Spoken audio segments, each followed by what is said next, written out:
Baik, bismillah, assalamualaikum warahmatullahi wabarakatuh. Perkenalkan, nama saya Aspin dengan NIM M1B1211053. Di sini saya akan mempresentasikan hasil PPT saya, yaitu Peraturan Menteri Lingkungan Hidup Nomor 15 Tahun 2012 dengan tema Pedoman Umum Pengelolaan Sampah Rumah Tangga dan Sejenis Sampah Rumah Tangga. Langsung saja kita ke latar belakang.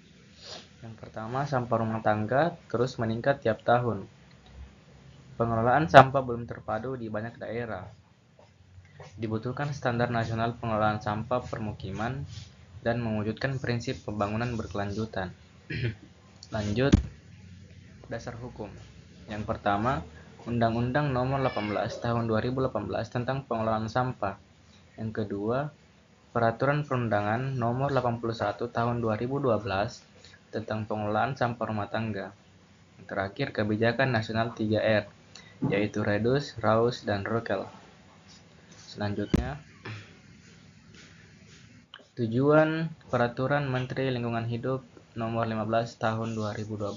Yang pertama, menjadi pedoman pengelolaan sampah untuk pemerintah dan masyarakat. Yang kedua, mengurangi risiko lingkungan hidup, mengurangi risiko lingkungan akibat sampah. Dan yang terakhir, menjamin terselenggaranya pengelolaan sampah secara efektif. Lanjut, ruang lingkup pengaturan. Yang pertama, pengurangan sampah. Yang kedua, penanganan sampah. Dan yang ketiga, sarana dan prasarana.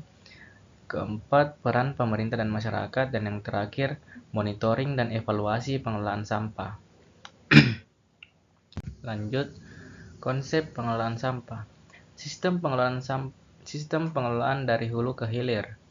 Yang kedua, pendekatan 3R. Dan yang ketiga, pemilihan dan daur ulang. Dan yang terakhir, penguatan kelembagaan pengelolaan sampah. Lanjut, pengurangan sampah atau reduce. Yang pertama, kampanye pembatasan sampah. Yang kedua, penggunaan barang ramah lingkungan. Yang ketiga, mengurangi penggunaan plastik sekali pakai. Lanjut, pemanfaatan kembali, reuse. Pemakaian ulang barang pemakaian ulang barang. Yang kedua, penyediaan bank barang bekas. Dan yang ketiga, inovasi pemanfaatan ulang material. Lanjut, daur ulang atau recycle. Ada tiga. Yang pertama, menyediakan sarana daur ulang. Yang ketiga, keterlibatan TPS 3R. Dan yang terakhir, edukasi daur ulang kepada masyarakat. Lanjut, penanganan sampah. Yang pertama, pemilahan di sumber, baik organik, anorganik, dan B3 rumah tangga. Selanjutnya, pengumpulan dan pengangkutan. Yang ketiga, pengelolaan, composting, biodigester, daur ulang. Dan yang terakhir, pemrosesan di TPA. Lanjut, sarana dan prasarana. Penyediaan tempat sampah terpilah. Yang kedua, TPS dan TPS 3R, armada pengangkut, fasilitas pemilahan dan composting. Lanjut, peran pemerintah daerah. Yang pertama, menyusun kebijakan dan rencana daerah. Yang kedua, menyediakan prasarana pengelolaan sampah. Yang ketiga, melakukan pembinaan dan pengawasan. Dan yang terakhir, melibatkan masyarakat dalam 3R. Lanjutnya, peran masyarakat.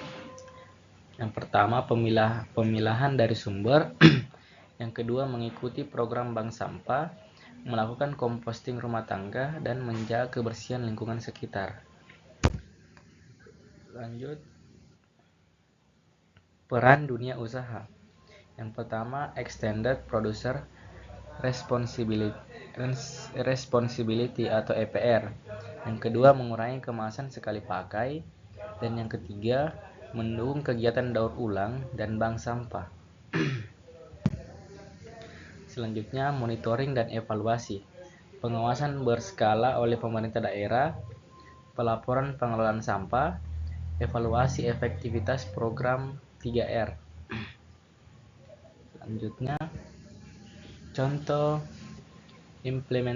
implementasi 3R. Yang pertama yaitu bank sampah.